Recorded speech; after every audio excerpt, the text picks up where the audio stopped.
யோவான் 1 யோவான் 4வது அதிகாரம் 18வது வசனத்தையும் 16வது வசனத்தையும் வாசிக்கலாம். 1 யோவான் 4வது அதிகாரம் 8வது வசனம் 16வது வசனம். அன்பு இல்லாதவன் தேவனை அறியான், தேவன் அன்பாகவே இருக்கிறார். 18வது 16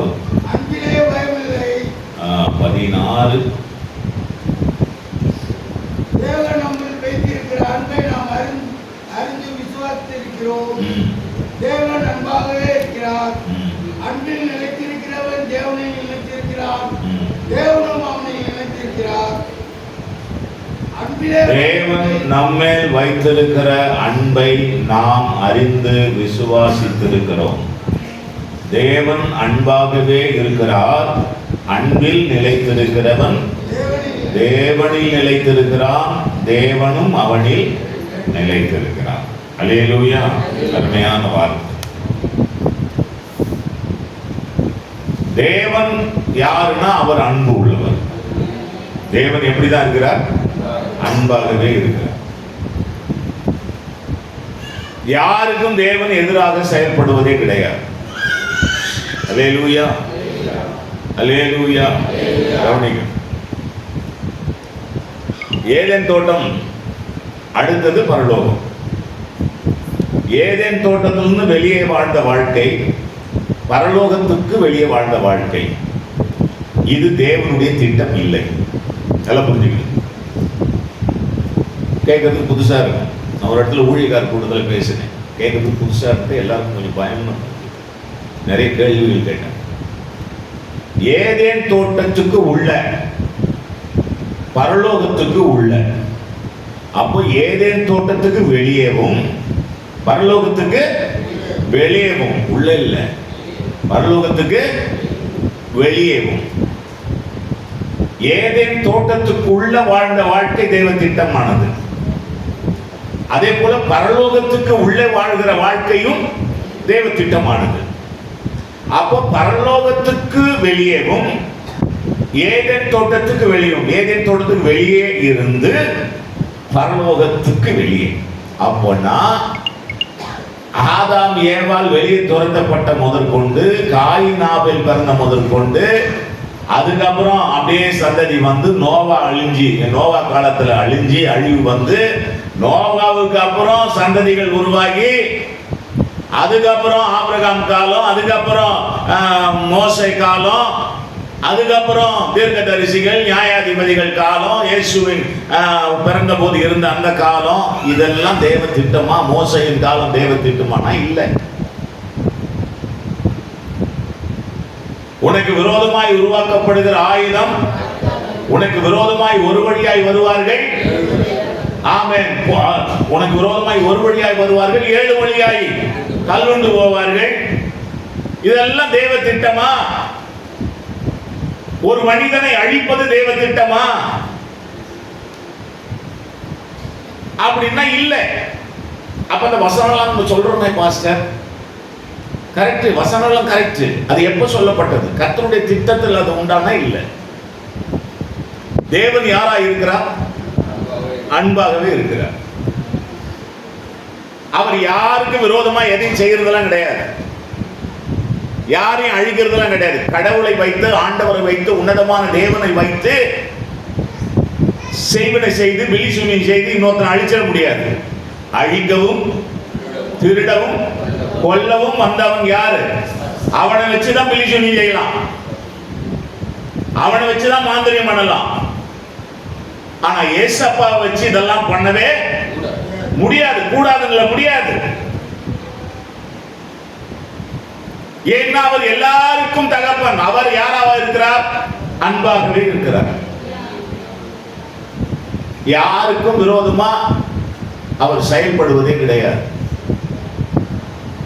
ஆனா இதெல்லாம் நடக்க, இதெல்லாம் சொல்லியிருக்க பாஸ்டர் அப்படின்னா அதுக்கும் ஆண்டவருக்கும் சம்பந்தமே கிடையாது. இப்போ நீங்க ஆண்டவருடைய பிள்ளைங்க, கடவுளும் கூட இருக்கிறார், ஆண்டவரும் கூட இருக்கிறார். உங்களுக்கு விரோதமா ஒரு மனிதன் செயல்படுறான், கர்த்தர் உங்களோடு கூட இருக்கிறார். இக்கல்லில் மோதுகிறவன் அவன் வந்து மோதி அவன் ஒருங்கி போனா இதுக்கு கடவுளுக்கு அவன் எப்படி சம்பந்தம் அவன் சொல்லுங்க. இதுதான் உண்மை. உன்னை தொடுகிறவன் நீ ஏன் வந்து தொட்டடான்றதுதான் கரண்ட். அது கரண்ட்டை தொட்டதுக்கு யார் மேல குறைன்னா, யார் மேல தவறுன்னா நம்ம மேல தவறு. தேவன் அன்பாக இருக்கிறார்.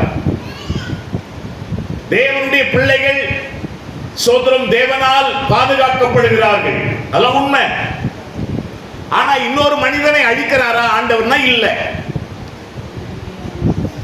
எனக்கு விரோதமா நடந்த நிகழ்வா இருக்கட்டும், உங்களுக்கு விரோதமா நடந்த நிகழ்வா இருக்கட்டும், உனக்கு விரோதமாக எழும்பி பத்தியா என்ன கையை வச்சு அடிச்ச பத்தியா, உனக்கு நடந்தது பச்சையா அப்படின்னு சொல்ற அளவுக்கு கூட கர்த்தர் விடுறது கிடையாது. ஆனா அவனுக்கு அது நடக்கும். ஏன் நடக்குதுன்னா, அவனாகவே அவன் அழிவான். அவன் வெட்டின குழியிலே அவனே விழுவான். நம்ம குழி வெட்டி வைக்கணும்னு அவசியம் இல்லை, கடவுள் குழி வெட்டலாங்க. அல்லேலூயா. ஆண்டவரே அவன் கையை உடைங்க, ஆண்டவரே, ஆண்டவரே அவன் காலை முறிங்க, ஆண்டவரே, ஆண்டவர் அந்த குடும்பம் இருக்கவே கூடாது, ஆண்டவரே. இதெல்லாம் ஆண்டவர் கேட்பாருன்ற. உங்க பொண்ணு இல்ல உங்க பையன் வந்து, அப்பா அண்ணன் இப்படி என்ன அடிச்சிட்டாப்பா, அவன் கை காலை முறிக்கப்பா அப்படின்னு சொன்னா கேட்பியா?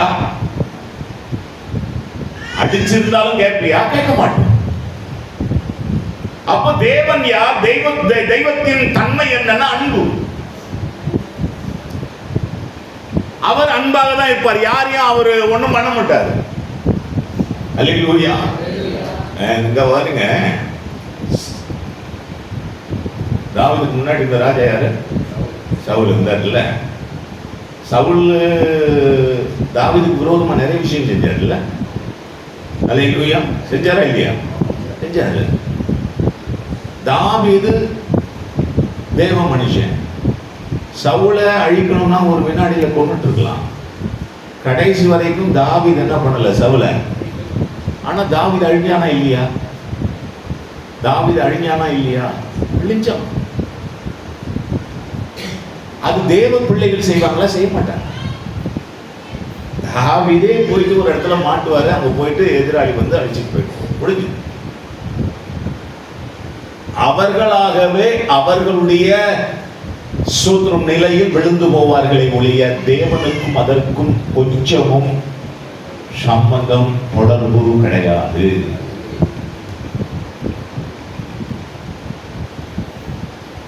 பாவம் அக்கிரமும் பெருகியது, அழிவு வந்தது.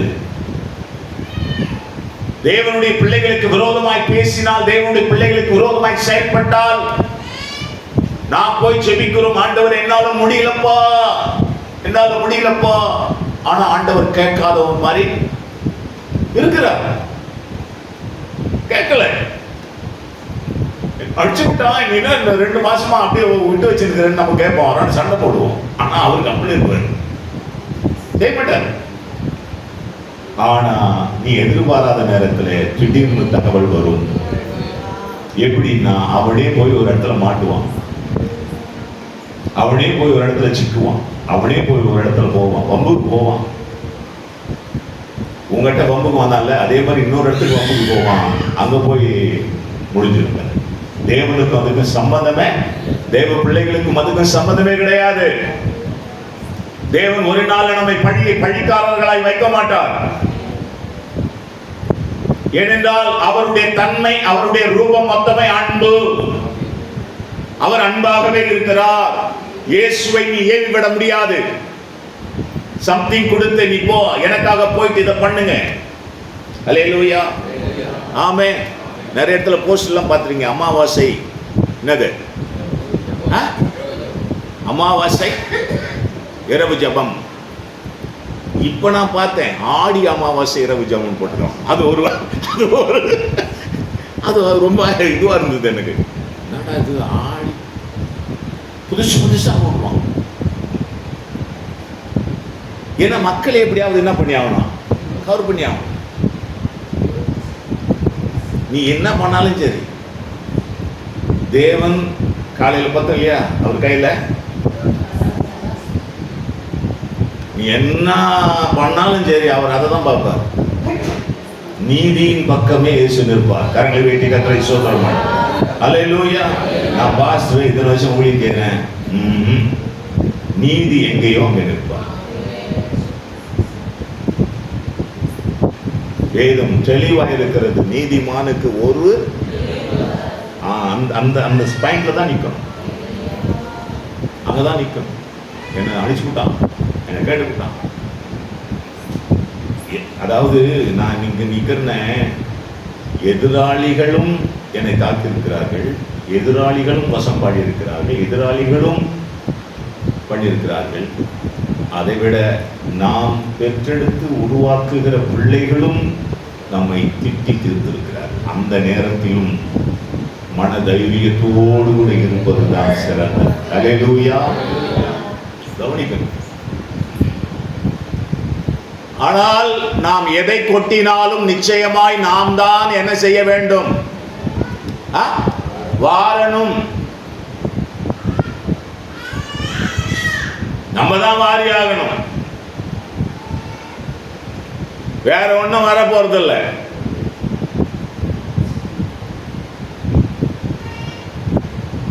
நாம் ஒன்றும் செய்ய தேவையில்லை. நிதானத்தோடு கூட பயணிக்க பழகிக் கொள்ள வேண்டும், தாங்கிக் கொள்ள பழகிக் கொள்ள வேண்டும், சகித்துக் கொள்ள பழகிக் கொள்ள வேண்டும். எல்லாத்துக்கும் நேரம் இருக்கு. அல்லேலூயா. ரொம்ப ரொம்ப ஆடனா கண்டிப்பா உடஞ்சி கீழே விழுந்துடும். எது? நான் மரத்தை சொல்றேன். அல்லேலூயா. ஆமா, மரக்கலை ரொம்ப ஆடிச்சுன்னா அந்த களை என்ன ஆகும் போது அர்த்தம்? சீக்கிரம் முறிஞ்சி கீழே வரும் விழும்போது அர்த்தம். நீ பார்த்துட்டு தான் சும்மா பார்த்துட்டு தான் இருக்கணும். அதனால தான் வேதம் சொல்றது, நீங்கள் சும்மா இருப்பீர்கள். அப்போ தேவன் யாருக்கும் தீங்கு செய்கிறவர் அல்ல, அவர் அன்பாகவே இருக்கிறார். அல்லேலூயா. இனிமேல் நம்முடைய ஜெபங்கள்ல கொஞ்சம் மாற்றம் வேணும். ஆமென். என்ன வேணும்? மாற்றம் வேணும். குடும்பத்தை சார்ந்தவங்களுக்கு ஜெபம் பண்ணாலும் சரி, மாமியாருக்கு மருமகள் ஜெபம் பண்ணாலும் சரி, மருமகளுக்கு மாமியார் ஜெபம் பண்ணாலும் சரி, விசுவாசிகள் பாஸ்டருக்கு ஜெபம் பண்ணாலும் பாஸ்டர் விசுவாசிக்கு ஜெபம் பண்ணாலும் சரி, ஞானத்தோடு பண்ணணும். அகந்தையோடு, அகங்காரத்தோடு, ஆணவத்தோடு, அதிகாரத்தோடு ஜெபிக்கலாம். எங்கதான்? யார் கிட்ட? யார் கிட்ட? அங்கதான் அதிகாரம் செய்யணும். மற்ற இடத்துல ஆண்டவரான ஜெபம் பண்றது, இதுக்கெல்லாம் அதிகாரம்லாம் செயல்பட. அன்பினால் செய்யப்பட வேண்டும். அதிகாரத்தை இங்கே காட்டணும். விசுவாசி வான மண்டலத்தில் இருக்கிற பொல்லாத சேனைகள். அப்போ அன்பை உடையவர்களாக நாம மாறணும். அதுதான் இந்த 18 படிச்சோம், 14 இல்ல. தேவன் நம்மேல் வைத்திருக்கிற அன்பை நாம் அறிந்து விசுவாசித்திருக்கிறோம். தேவன் அன்பாகவே, அன்பில் நிலைத்திருக்கிறவன் தேவனில், தேவனும் அவனில் நிலைத்து. அதுதான் அந்த வசனம். நீங்கள் என்னிலும் என் வார்த்தைகள் உங்களில். அப்போ ஆண்டவர் நமக்குள்ளே, நாம் ஆண்டவருக்குள்ளே இருக்கணும் அப்படின்னா அன்பு வேணும். அன்பு இல்லாம இதை நடக்கவே நடக்காது. ஆமென் சொல்லுங்க. அல்லேலூயா சொல்லுங்க. அல்லேலூயா. அன்பு இருக்கு. அன்பு தான் அதை தீர்மானிக்கும். நான் என் மனைவியை நேசிக்கிறேன், என் மனைவி என்னை நேசிக்கிறேன் அப்படின்னா, என் மனைவி எனக்குள்ளேயும் நான் என் மனைவிக்குள்ளேயும் இருக்கணும்னா அன்பு தான் அதை தீர்மானிக்கும். அதே மாதிரி தான் எல்லாருடைய வாழ்வியல். இந்த அன்பு நமக்குள்ள இருந்துட்டுன்னா பயமே இருக்காது. அல்லேலூயா சொல்லுங்க. என்ன வராது? பயம் வராது. ஆண்டவர் நம்ம கூட இருக்கிறார், நமக்குள்ள இருக்கிறார், நாம் ஆண்டவருக்குள்ள இருக்கிறோம்னா எப்படி பயம் வரும்? வராது. ஒரு தைரியம் கிடைக்கும். சூழ்நிலைகள் எல்லாம் மாறிட்டு போகும். இன்னைக்கு நீ எதுக்காக ரொம்ப ஏங்கிட்டு இருக்கோ அது நிறைய வரும். தெரியுமா? நான் தீர்க்க தரிசனமாக சொல்றேன், எதுக்காக நீ ஏங்கிக்கிட்டு இருக்கியோ அது நிறைய உனக்கு தருவார். ஆனா அன்றைய நிலையில் உன்னுடைய விசுவாச வாழ்வியல் எப்படி இருக்குன்னு தெரியாது. அதை பயன்படுத்துகிற அளவுக்கு நீ இருப்பியான்னு தெரியாது. அதுக்கு நான் கேரண்டி கிடையாது. ஆனா நீ உன்னால அதை உருவாக்கி கொள்ள முடியும். கிறிஸ்துவின் அன்பிலே நீ இருந்தால், கிறிஸ்து உனக்குள்ள இருந்தால், நீ கிறிஸ்துவுக்குள்ள இருந்தால், அந்த அன்பிலே நீ நிலைத்திருந்தால் நிச்சயமாய் நீ சாதிக்க முடியும். அல்லேலூயா. ஆமா, எதுவும் உன்னை தொடாது. வெளிச்சத்தை ஒன்றும் தொடாது, அக்கினியை ஒன்றும் தொடாது.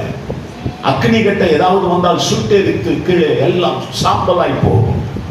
அந்த அக்கினி உனக்குள்ளே வாசமாய் இருப்பார். அதனாலதான் இந்த தேவ மனிதர்கள் பயப்படலை. நீ அக்கினியா எத்தனை முறை வேணாலும், எத்தனை மடங்கு வேணாலும் போட்டுக்க, அதெல்லாம் எங்களுக்கு ஒன்றும் பெரிய விஷயமே இல்லை. அதை விட ஃபயர் எங்களுக்குள்ள இருக்கு. அல்லேலூயா. சின்ன சின்ன விஷயங்களுக்கெல்லாம் பயந்துட்டு ஓடி ஒளியது கிடையாது. ஆமென். அல்லேலூயா. மிகவும் கவனமாக, மிகவும் ஜாக்கிரதையாக விசுவாச வாழ்க்கையில நாம் இருக்க வேண்டும். கிறிஸ்துவின் அன்பு உங்களுக்குள்ள இருந்தா வெளியில நடக்கிற நிகழ்வுகளை பார்த்து ஒரு நாளும் பயப்படும். விக்கிரக ஆராதனையோ எதுவோ ஒன்று நடக்கும். உனக்கு அதை விட நீ பெரிய ஆளு. அல்லேலூயா. அதை விட நீ பெரிய ஆளு. உனக்குள்ள இருக்கிற ஒரு பெரியவர். அந்த வல்லமை பெருசுங்க. அதெல்லாம் வந்தா உன் வல்லமையில் அதெல்லாம் சாம்பலா போயிடும். அதெல்லாம் ரொம்ப பெருசு. அவனுக்கு வேணா அது பெருசா இருக்கலாம், உனக்கு அதெல்லாம் ஒண்ணுமே கிடையாது. அல்லேலூயா. அல்லேலூயா. விசுவாசத்தினாலே நீதிமான் பிழைப்பான். அந்த பிழைப்பை தான் தேவன் நமக்கு தருகிறார். அந்த பிழைப்பை தான் தருகிறார். அல்லேலூயா. மிகவும் கவனமாக இருக்க வேண்டும். மோசேயுடைய ஆடு வைத்து அந்த கோலோடு கூட எகிப்து போகும். அந்த கோலை போடுகிற அந்த கோல் என்ன ஆயிற்று? சர்வமாக மாறிற்று. சர்வமா மாறிற்று. அதே போல அங்க இருக்கிற மந்திரவாதிகளுடைய கோள்களும் என்ன ஆயிட்டு? சர்வமா மாறிற்று. மந்திரவாதிகள்லாம் நினைச்சிருப்பான், என்ன எங்க கிட்டே வந்து சவால் விடுறியா நினைச்சிருப்பான். ஆனா மோசேக்கு கூட கொஞ்சம் பயம் இருந்திருக்கும். என்னடா இது, ஆண்டவர் இதெல்லாம் நமக்கு சொல்லலையே, நீ கொம்புதான் பாப்பான்னு சொன்னாங்க, மற்றதெல்லாம் ஆண்டவர் சொல்லலையே அப்படின்னு அவருக்கும் கொஞ்சம் அச்சம் இருந்திருக்கலாம். ஆனா கடைசியில மோசே தான் வின் பண்றார்.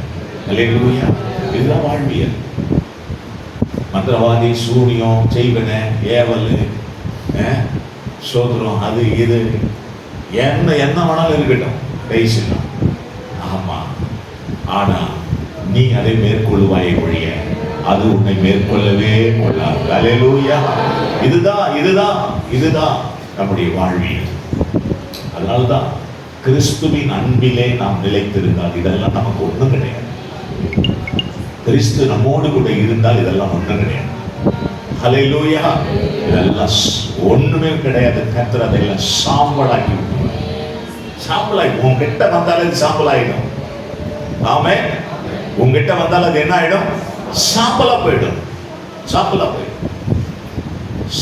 கர்த்தர் அந்த அளவுக்கு ஒரு பாதுகாப்பை நமக்கு வைத்திருக்கிறார்.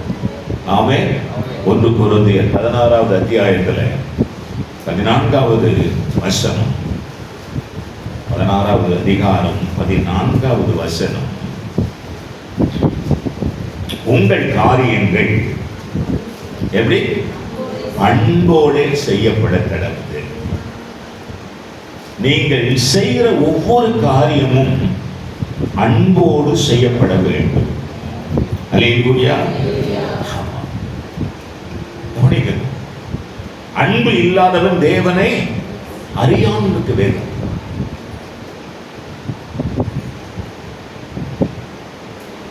அப்போ நாம் செய்கிற ஒவ்வொரு விஷயமாக இருந்தாலும் அன்போடு செய்யப்படுகிற ஒவ்வொரு காரியமும் விலையேற பெற்றது. ஆனா காலப்போக்கில் அதை விட்டுடுறோம். குடும்பத்துல கணவனோடு, மனைவியோடு, பிள்ளைகளோடு நீங்கள் மிகவும் அன்பு பாராட்ட வேண்டும். அன்பு மிக மிக மிக மிக முக்கியம். இதே புத்தகத்துல 13வது அத்தியாயம் 1லிருந்து 13 வசனம் சொல்லுங்க.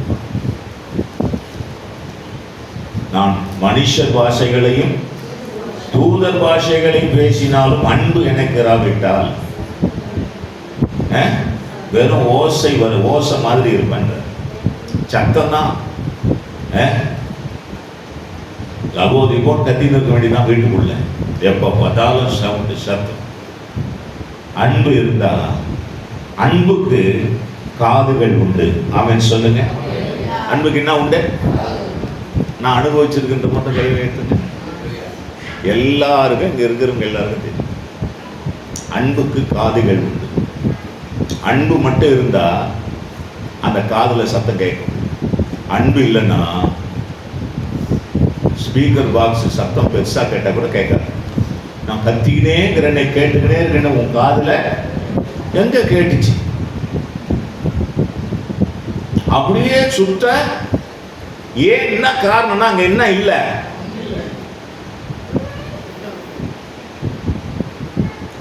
அன்புக்கு காதுகள் உண்டு, அன்புக்கு உணர்வுகள் உண்டு. அன்புக்கு சத்தமில்லாமையே அன்பு இருந்தால் பேச முடியும். அல்லேலூயா, ஆமென் சொல்லுங்க. சத்தம் இல்லாமையே அன்பு இருந்தால் கண்டிப்பா பேசலாம். ஆமென். கண்ணாலே பேசுறாங்களே, அது எப்படி பாஸ்டர்? முகத்தை பார்த்தாலே இவங்க இதை தான் சொல்றாங்கன்னு புரிஞ்சிக்க முடியும். அன்பு இருந்தா. வீட்டுக்காரர் என்ன நினைக்கிறாரு, மனைவி என்ன நினைக்கிறாங்க, அன்பு இருந்தா புரிஞ்சுக்கணும். அதே மாதிரிதான் எல்லாரோடும். அப்ப இந்த அன்பு என்கிற அந்த வார்த்தை தேவனாகவே இருக்கிறார். அவர் நிச்சயம் யாருக்கும் தீங்கு செய்ய மாட்டார். அவருக்கு ஏதாவது கொடுத்து மற்றவர்களிடத்துல தீங்கு செய்ய அவரிடத்துல நாம் கேட்க முடியாது. அவர் செயல்பட மாட்டார். அவர் பரிசுத்தமானவர், நீதி உள்ளவர், நேர்மை உள்ளவர், சத்தியம் உள்ளவர். அவரே வழியும் சத்தியமுமானவர். அப்போ அன்பாக நாம் இருக்க வேண்டும் என்று எதிர்பார்க்கிறார். அன்பு இல்லை என்றால் நாம் தேவனுடையவர்கள் இல்லை என்று சொல்லுகிறார். அன்பு இல்லை என்றால் தேவனே நமக்குள்ள இல்லை என்று சொல்லப்படுகிறது வேதத்தில். ஆக அன்பு நம்முடைய வாழ்க்கையின் வாழ்வியலின் அடிப்படையின் காரியமாக அமைந்து விட வேண்டும், வாழ்வாக மாறிவிட வேண்டும் என்று சொல்லுது. உன் வாழ்வாக மாறிவிட வேண்டும் அன்பு. எதை செய்தாலும் அன்போடு செய். ஆகாரத்தை செய்யும் போதும், பரிமாறும் போதும், சாப்பிடும் போதும், வேலைக்கு போகும் போதும், எதை செய்தாலும் அன்போடு செய். ஏனென்றால் தேவன் அன்பாகவே இருக்கிறார். உனக்குள் ஆண்டவர் இருக்கிறது உண்மை என்றால் குறைஞ்சபட்சம் உன் வீட்டுக்குள்ளாவது அன்பாக இரு. அல்லேலூயா. உன் மனைவியோடு அன்பாக இரு, உன் கணவனோடு அன்பாக இரு, உன் பிள்ளைகளோடு அன்பாக இரு, உன் பெற்றோரோடு அன்பாக இரு. இதை செய்யாம நான் அன்பாக இருக்கிறேன்னு சொல்லிட்டு வெளியே அன்பை காட்டாத. வீட்டை பகைச்சிக்கிட்டு வெளியே நீ காட்டுற அன்பு கிடையாது. அல்லேலூயா சொல்லுங்க. அல்லேலூயா.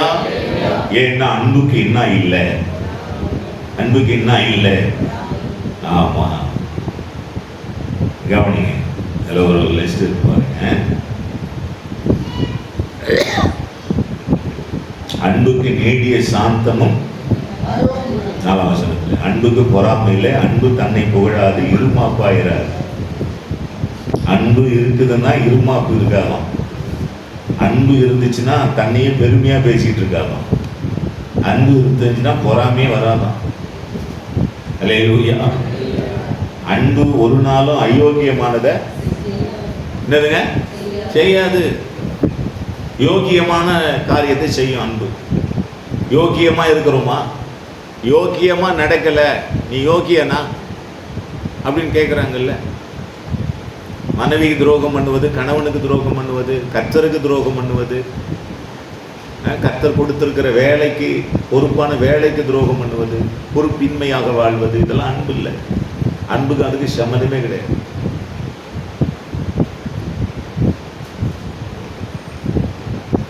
கிறிஸ்து நமக்குள்ள இருக்கிறார் என்றால் கிறிஸ்துவின் அன்பு நமக்குள்ள இருக்கிறது பைபிள் சொல்லுது. தேவன் அன்பாக தான் இருக்கிறார். அந்த அன்பின் தேவன் நமக்குள்ள வாசமாயிருக்கிறார். அவருக்குள்ளே நாம் வாசமாயிருக்கிறோம். அதனால ஒரு நாளும் அன்பு தீமையான காரியங்களுக்கு உடன்படாது. அல்லேலூயா, அல்லேலூயா சொல்லுங்க. அல்லேலூயா. ஆமா, கல்யாணம் ஆயிடுச்சு, குழந்தை பெத்தாச்சு, கணவன் என்கிற நிலை, தகப்பன் என்கிற ஒரு நிலை, மனைவி என்கிற ஒரு நிலை, தாய் என்கிற ஒரு நிலைக்கு வந்தாச்சு. இனிமேல் நாம் எப்படி ஞானமாய் நடக்க வேண்டுமோ அப்படி நடக்கணும். அன்பாய் இருக்கிறேன் என்று சொல்லி வம்புகளை விலை கொடுத்து வாங்க கூடாது. அது பேர் அன்பு கிடையாது. அல்லேலூயா, அல்லேலூயா. ஆமா, அது பேர் அன்பு கிடையாது.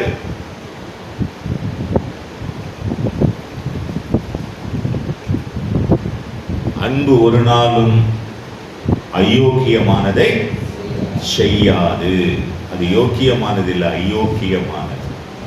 நியாயமானது இல்ல, அநியாயமானது. கிறிஸ்துவின் அன்பு எனக்குள்ள இருந்தால் நிச்சயமாக நாம் யோக்கியமாய் நடக்க வேண்டும்.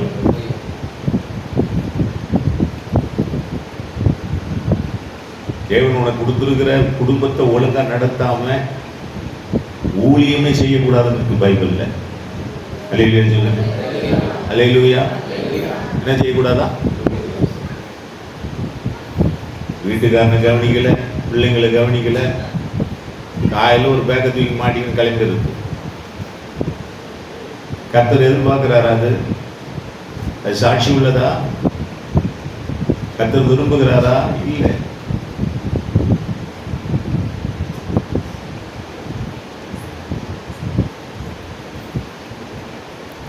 உன் குடும்பத்தை ஒழுங்கா நடத்து. முதல்ல நீ முதல்ல ஆண்டவருக்குள்ள நில்லு. அதுக்கப்புறம் மற்றவங்களை என்ன பண்ணலாம்? ஆயத்தப்படுத்தலாம், நிற்க வைக்கலாம்.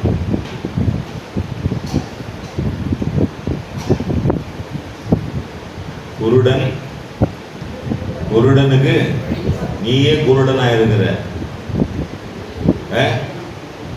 நீ இன்னொருத்தருக்கு போய் சுவிசேஷம் சொல்லுங்கிற.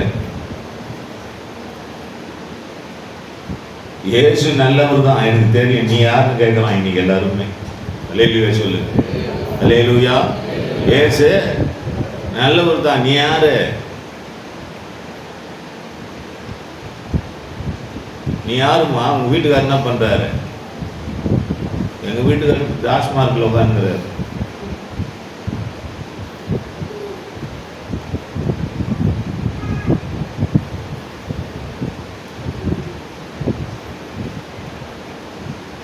ஒரு முறை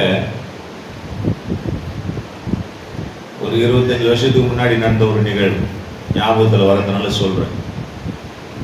சில நல்ல விஷயங்களை ஃபாலோ பண்ணணும், கெட்ட விஷயங்களை பார்த்து ஜாக்கிரதைப்படணும். அவ்வளோதான்.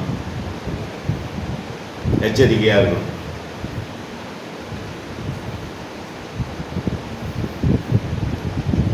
ஒழுங்கா கணவனை பிள்ளைகளை பராமரிக்க தெரியாத ஒரு பெண்ணால் அந்த குடும்பம் அழியும். அப்படிதான்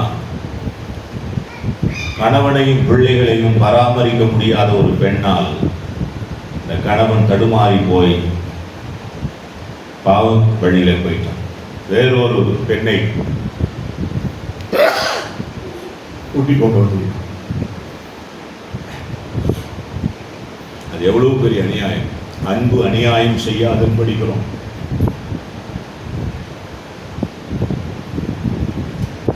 கர்த்தர் உனக்கு தந்திருக்கிற மனைவியை நேசிக்காம, கணவனை நேசிக்காம, பிள்ளைகளை நல்வழிப்படுத்தாம, குடும்பத்துக்காக வைராக்கியமாக இருந்து சொல்லிக்காம, குடும்பத்தை கட்டி எழுப்பாம, ஸ்தோத்திரம்.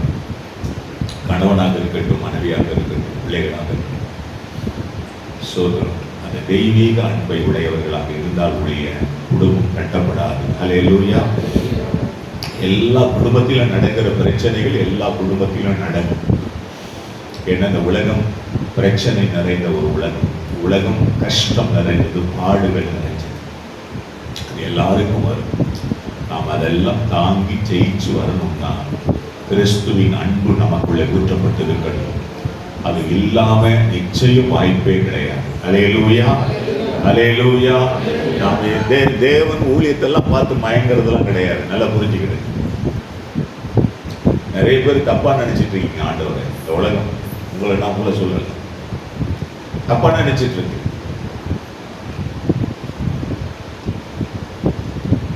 தேவன் நிச்சயமாக ஏற்றுக்கொள்ள மாட்டார். அவருக்கு ஊழியெல்லாம் பெரிய விஷயமே கிடையாது. ஒரு வினாடி போதும் எல்லா ஜனங்களையும் கொண்டு சேர்க்கறதுக்கு. ஆனால் அதை விட, ஊழியத்தை விட நீயும் பரிசுத்தமாக இருக்க வேண்டும். நீ பரிசுத்தம் இல்லாம, நீ ஒழுங்கு இல்லாம, நீ சரியில்லாம, நீ உன் குடும்பத்தை காப்பாற்றாம, நடத்தாம, சோதரம் நல்வழிப்படுத்தாம என்ன உபதேசம் பண்ண முடியும்? என்ன சத்தியம் சொல்ல முடியும்? இயேசு நல்லவன் எல்லாருக்குமே தெரியும். நீ நல்லவனா கேட்கிறான், நீ யோகியவானா, நீ பரிசுத்தமா இருக்கியா? உன்னை நம்ப முடியுமா? உன்னை நம்பி என் வீட்டை திறந்து கொடுக்க முடியுமா? உன்னை நம்பி பொருளாதாரத்தை கொடுக்க முடியுமா? பணத்தை கொடுக்க முடியுமா?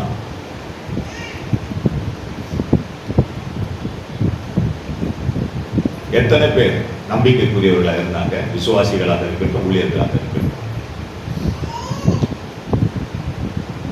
வாங்கின பொருட்களை திருப்பி கொடுக்காத விசுவாசிகள் எவ்வளவு பேர்? இன்னொரு வீட்டில இருந்து அபகரித்து திருடி கொண்டு போன விசுவாசிகள் எத்தனை பேர்? இதெல்லாம் கிறிஸ்துவின் அன்பினால் நடக்குமா? கைவிட்டு வாங்குறவர்கள் எத்தனை பேர்? லஞ்சம் வாங்குகிறவர்கள் எத்தனை பேர்? இது கிறிஸ்துவின் அன்பு இருந்தால் நடக்குமா?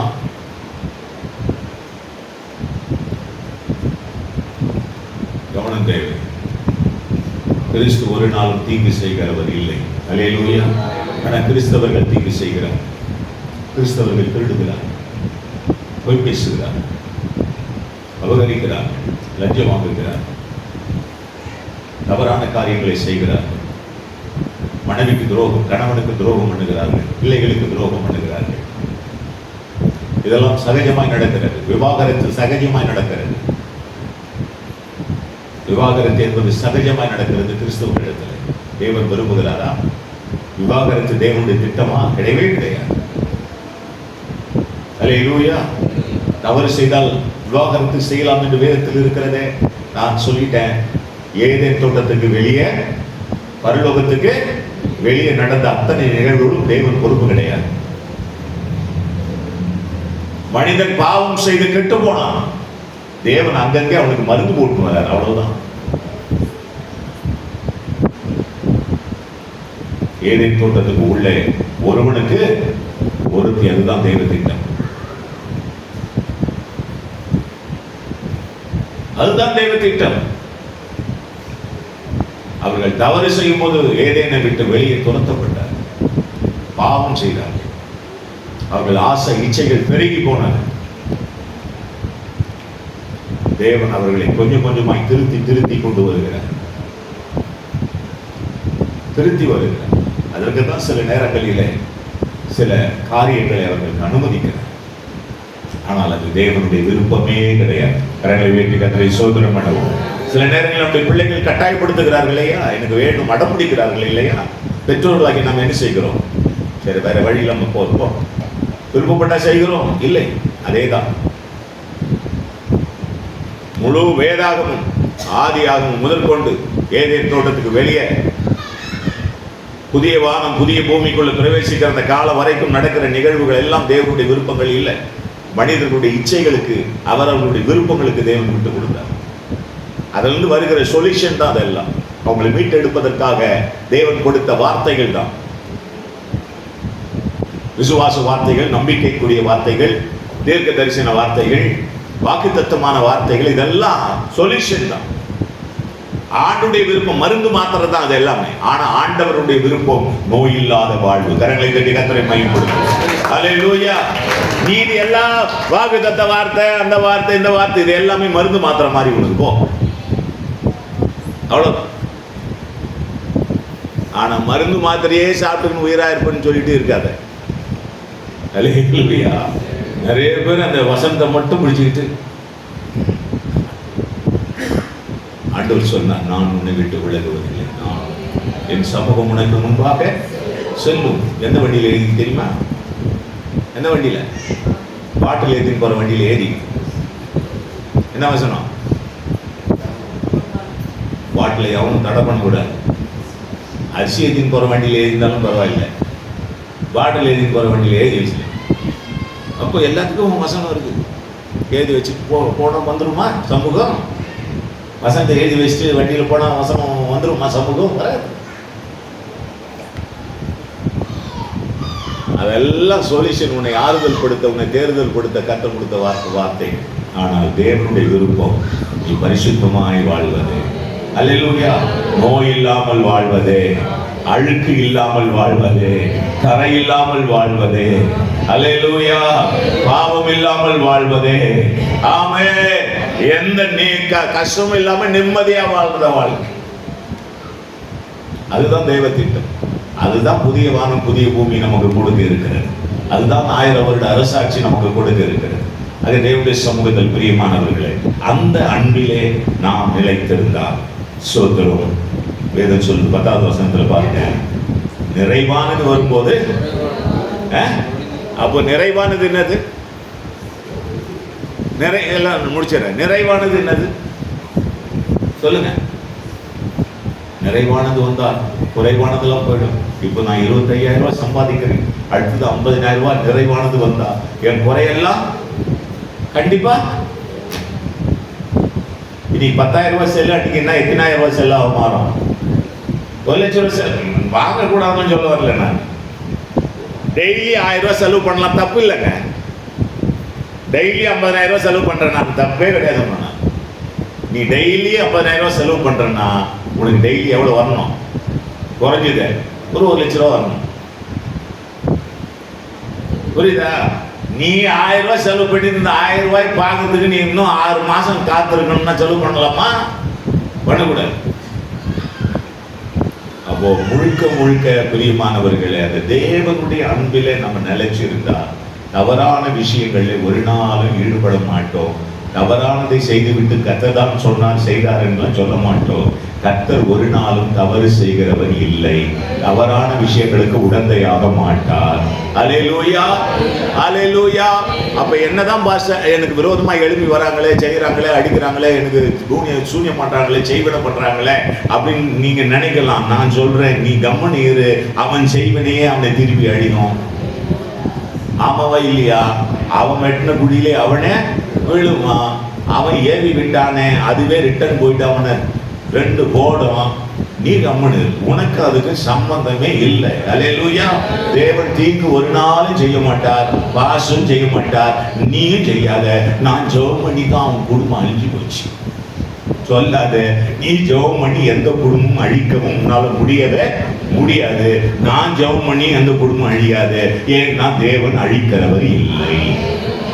அப்ப அழிஞ்சத அவன் பாவத்துல அவன் அழிச்சான், அவ்வளவுதான். அது அவன் மேல விழுந்த கடமை. புரியுதா? நல்லா புரிஞ்சுக்கணும். ஆண்டவர் இடிச்சு கொஞ்ச நாள் அப்படியே போட்டோம், சில காலங்கள் போட்டோம். பாரு, பொறுத்திருந்து பாரு, என்ன நடக்குதுன்னு பாரு.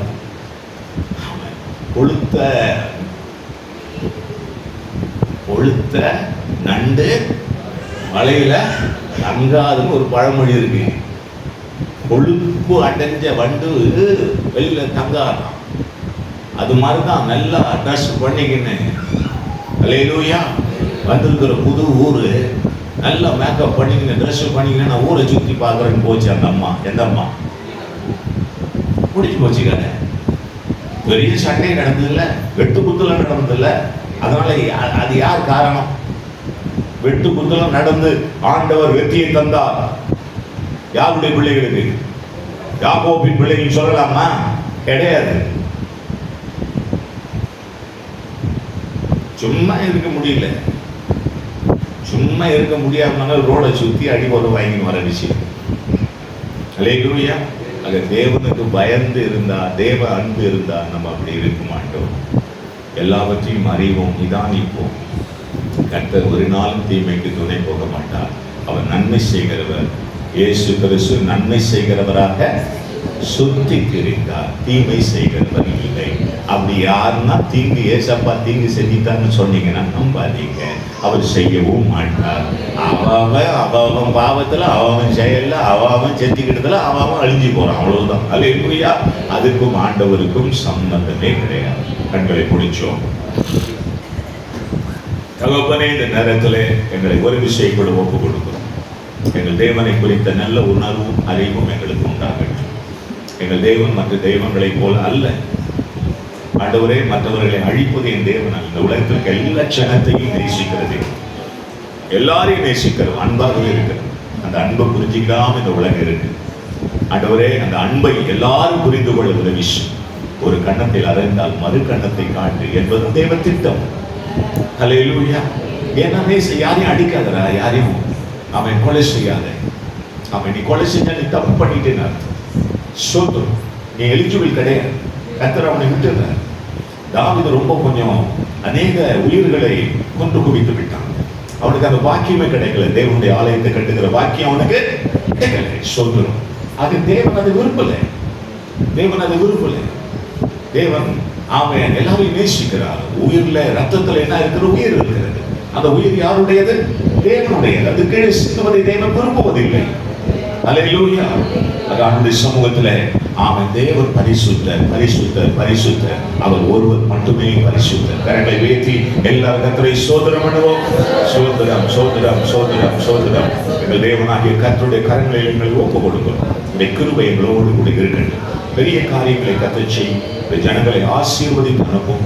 ஆண்டவரே, இந்த 7வது மாதத்தின் கடைசி வாரத்தில் உங்களுடைய பிள்ளைகளோடு நீர் இருக்கிறீர். அதுக்காக நன்றி ஆண்டவரே. தொடர்ந்து 8வது மாதமும் வர இருக்கிறது. ஆண்டவர் எங்களோடு கூட பயணிப்பீராக. நாங்கள் முன்னோடு பயணிக்க உதவி செய்யும். எங்கள் ஆண்டவர் இயேசு கிறிஸ்துவின் நாமத்தில் ஜெபிக்கிறோம் பிதாவே. என் ஆத்துமாவே கர்த்தரை ஸ்தோத்திரி. என் முழு உள்ளமே பரிசுத்த நாமத்தை ஸ்தோத்திரி. என் ஆத்துமாவே கர்த்தரை ஸ்தோத்திரி.